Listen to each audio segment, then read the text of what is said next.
மண்ணி துப்பில் இருக்குமா வாய்ப்புல தேத்துமா. வெல்கம் டு அண்ணவேண்ட தமிழ்.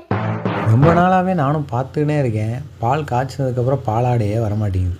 நான் கூட பாலில் கலப்படன்னு சொல்லி கடையை மாற்றலான்னு பிளான் பண்ணிகிட்டு இருந்தேன். அப்புறம் தான் தெரிஞ்சு மாற்ற வேண்டியது கடையல்ல என் பொண்டாட்டியை அப்படின்னு.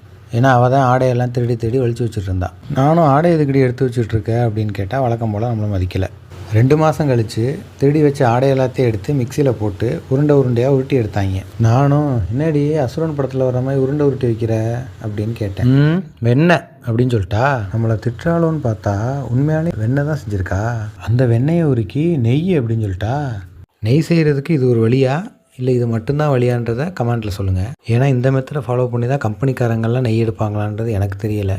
உங்களுக்கு தெரிஞ்சால் நீங்கள் சொல்லுங்கள். 2 மாதமாக திருடின ஆடைக்கு ஒரு 500 மில்லியாச்சும் நெய் வரும்னு நினச்சேன். ஆனால் வந்தது என்னமோ 50 மில்லி தான். இதுக்கு கடையிலேயே வாங்கியிருக்கலாமேன்னு தோணுச்சு. ஆனால் டேஸ்ட் பண்ணதுக்கப்புறம் 2 மாதம் இல்லை 2 வருஷம் கூட வெயிட் பண்ணலான்னு தோணுச்சு. ஒர்த் டு வெயிட்டுங்க. ரொம்ப நல்லா இருந்துச்சு. என்னை பொறுத்த வரைக்கும் வீட்டில் எடுக்கிறதா நெய், மற்றதெல்லாம் போய் தான்.